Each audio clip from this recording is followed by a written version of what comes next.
اور ہم نے وصیت کی ہے انسان کو اس کے والدین کے بارے میں. یہ بھی فطرت انسانی میں ہے، والدین کا شکر ادا کرنا، والدین کے حقوق تسلیم کرنا، ماننا، ان کی خدمت کرنا.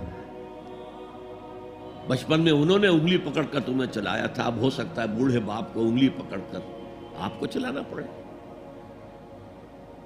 تو اس کو اپنی طرح منسوب کیا. کیوں؟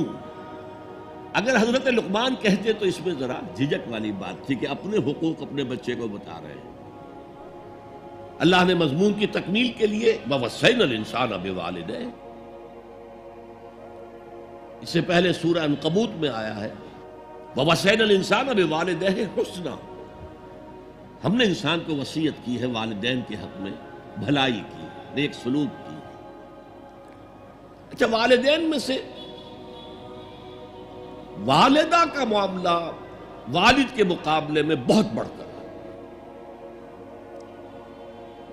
والد تو آپ کو معلوم ہے جو بھی ایک تعلق ہوا بیوی سے، اس کے بعد کا جو سارا معاملہ ہے وہ تو ماں کے پیٹ میں، ماں کا خون چوس کر وہ بچہ پل رہا ہے.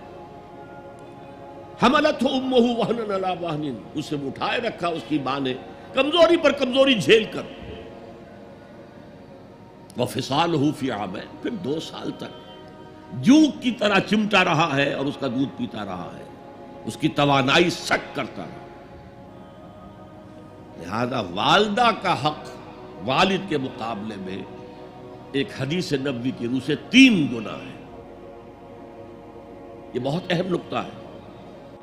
یہ ایک حدیث میں آتا ہے کہ ایک صحابی نے حضور سے پوچھا، حضور میرے حسن سلوک کا اولین مستحق کون ہے؟ فرمایا تیری ماں. کہا ان کے بعد؟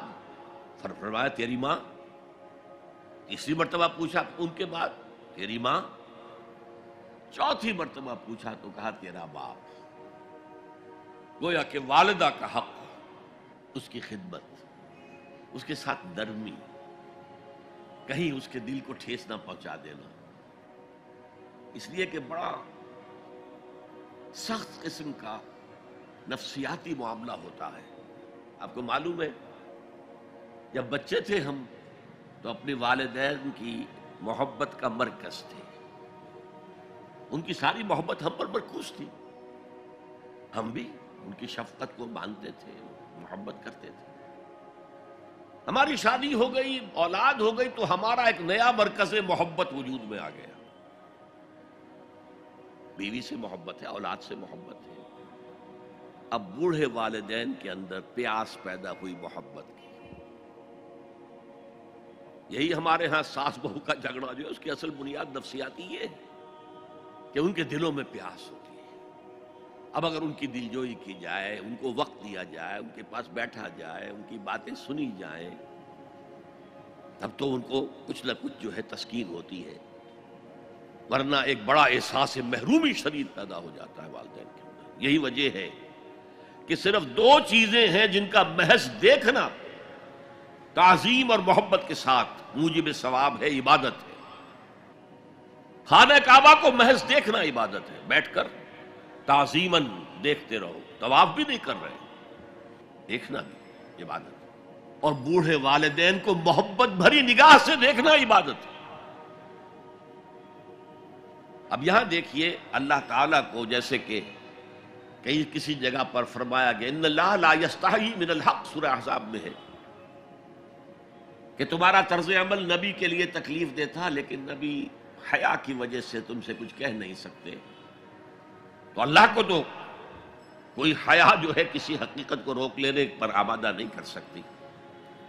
تو یہاں اللہ صاف فرما رہا اشکر لی ولوالدیک، پہلا شکر میرا ہے، خالق میں ہوں، والدین کے دل میں شفقت میں نے ڈالی ہے، مقدم شکر میرا ہوگا.